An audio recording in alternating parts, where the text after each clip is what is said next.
Hello. Before I begin today, I would like to thank those responsible for whom the construction of the memorial that we here have at the college would have not been possible.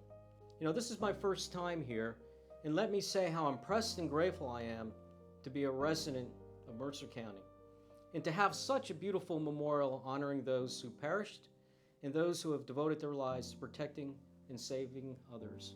I salute you. De oppresso libere, which is Latin, to liberate the oppressed. It's the motto of United States Army Special Forces Green Berets. Duty, honor, fidelity. This is the motto of the New Jersey State Police. I have served both organizations for most of my adult life, and now, as a retiree of both, still proudly represent each in the way I strive to live my life. And, like many of you, I embrace our broader first responder community as well as dedicated public servants in their own right. On this day, the 20th anniversary of the September 11th, 2001 terrorist attacks, our task is very simple, yet somber and sacred. To honor those we loved and lost, and as a nation, mourn the loss of almost 3,000 Americans. This includes the members of the New York City Fire Department, known as the FDNY, police officers of the Port Authority of New York and New Jersey, the New York City Police Department, NYPD, emergency medical technicians, and especially innocent victims, including 30 residents of Mercer County we honor today. Importantly, we also acknowledge and those who still today are suffering with disease from exposure. We see you, and we are committed to standing with you to ensure you get the care that you need. We also mourn the loss of service members and our partnered allied forces in the global fight on terrorism. Knowing we all responded to save and protect lives, and knowing we all took the fight to the enemy for 20 years, keeping our nation safe from attacks and liberating the people of an oppressed nation. To Mr. Mark Matson, Dr. Jianping Wang, County Executive Mr. Brian Hughes, the Reverend Robert Whittick, to our commissioners, members of the Mercer County Community College staff, the Mercer County Sheriff's Office, and those responsible for today's events, and most importantly, members of the Mercer County community. It is a great and humbling honor, and humbling to be with you on this day. It's a day which is difficult, and a day which illuminates the love in our hearts and the love we have for those lost. We'll always remember the lives taken that terrible day in the attacks on the World Trade Center, the Pentagon, and with the crash of United Airlines Flight number 93. We'll always remember and embrace the survivors of those horrendous attacks, and most importantly, the family members of both whose courage we honor. At a fundamental level, as first responders, none of us could do what we do day to day, week to week, year to year without our family's support. They are the ensuing heroes, ladies and gentlemen, propping us up, dusting us off, sending us out the door every day, and worrying every minute that we're gone. So today, I urge you to look at my uniform and to listen to my comments as a reflection of the communities I represent, rather than who I am as an individual. I humbly carry the legacy of those who served or have served our communities, our state, and our nation, and the families and the loved ones to stand behind us all. For me, like many, the day started as a bright and peaceful morning as we headed out to Fort Dix to meet with our state police colleagues to qualify on our weapons. Little did I realize I would end up heading north to the scene of the attack, spending the next 2 weeks working with interagency partners in response to the attack, and then receiving the call to join my military colleagues in special operations. deploying forward to Qatar, Afghanistan, and Yemen. I would finally return home a year later to reunite with my family, painfully aware that many never got the chance to come home. You know, I didn't imagine I'd be suspending the 6-month anniversary of the attack, March 11th, 2002, standing on the roof of the U.S. Embassy in Kabul, Chinook helicopters flying overhead as we saluted the American flag, the national anthem playing from loudspeakers. Little did I realize I would deploy to Iraq in 2006, and then again returning to Afghanistan in 2010 as a member of Special Operations. And finally, little did I realize one day, I will solemnly don my green beret to speak to you today in remembrance of all those lost. Since that day, I often reflect on the victims and how their lives would have unfolded. Words alone cannot change the pain, but civic action, getting involved in volunteerism, and in programs that support the military and first responder communities, to include their families, might help heal them just a little. And now, members of the medical and public health communities are fighting on the front lines in the battle against the pandemic. All these communities, medical, public health, volunteers, first responders, law enforcement, the military, and many other public servants are made up of people with diverse backgrounds of all colors, genders, orientations, religions, and beliefs, but all of whom I believe come from a sturdy bolt of cloth, such as burlap.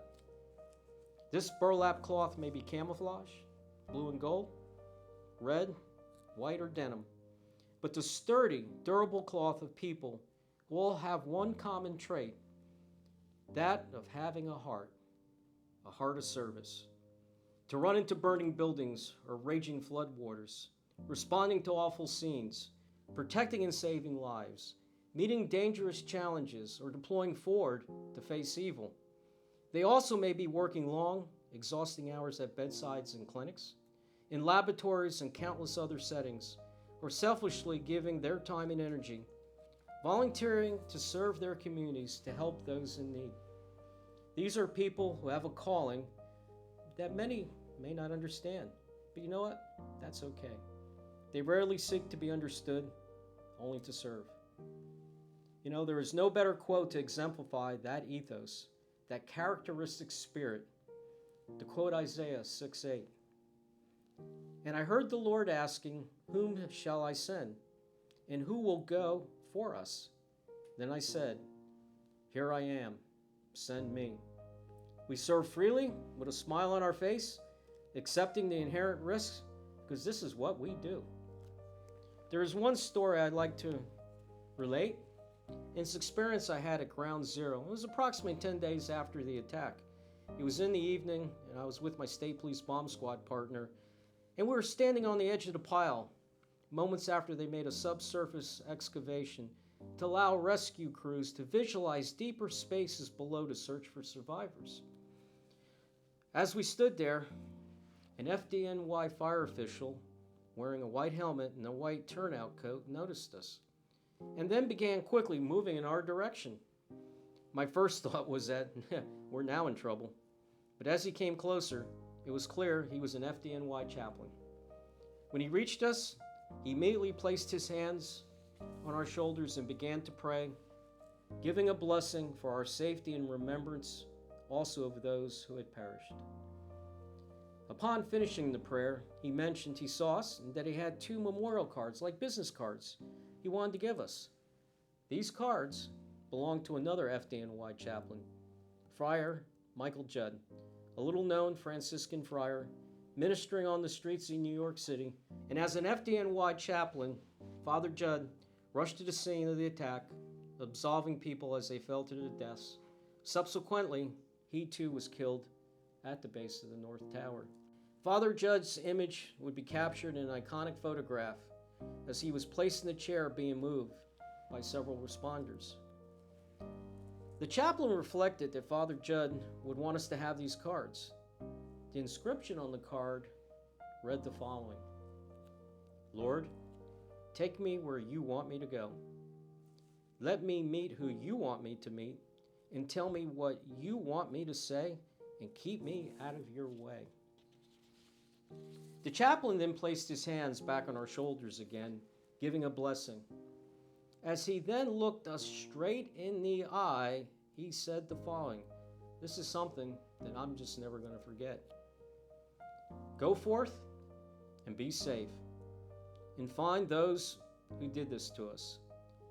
There are innocent victims and 343 firefighters standing at Heaven's Gate looking over us. And send those who did this straight to somewhere pretty hot. Well, you can imagine, it was colorful language that he actually used. You can imagine the look on our faces given the language that he actually used. But he simply replied, I know I'm a chaplain, and the language that I used is strong, but I'm still an American. At that time in our nation's history, we were all Americans. And in the months to follow, teams of Green Berets and members of Special Operations and Intelligence Community would land on Afghan soil to face evil and keep to the motto, de oppresso liber. We also saw countless teams of volunteers working tirelessly to help excavate the pile, often by hand, searching for victims and survivors. Eventually, there would be construction crews committed to erecting the Freedom Tower we have today. Over the ensuing 20 years, more than 775,000 service members would deploy to Afghanistan.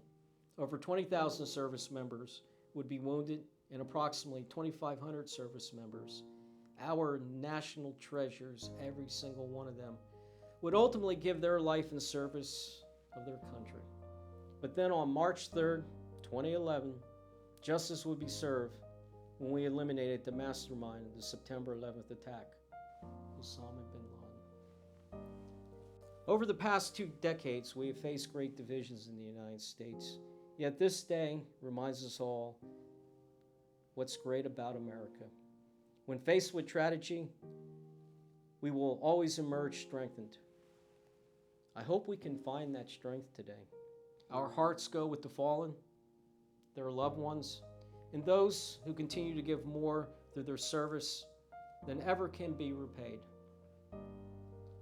We are struggling right now, watching the current events. And many of us are contemplating all that's happened since 9/11. I've been asked numerous times over the past weeks as a veteran, how do I feel about what has unfolded? I can only say it's tough. I think about the selfless sacrifice of our volunteers, first responders, and service members, and the recent monumental effort to evacuate our citizens and vulnerable refugees from Afghanistan. And then I think about the resiliency of this country, and I ask, we keep the faith.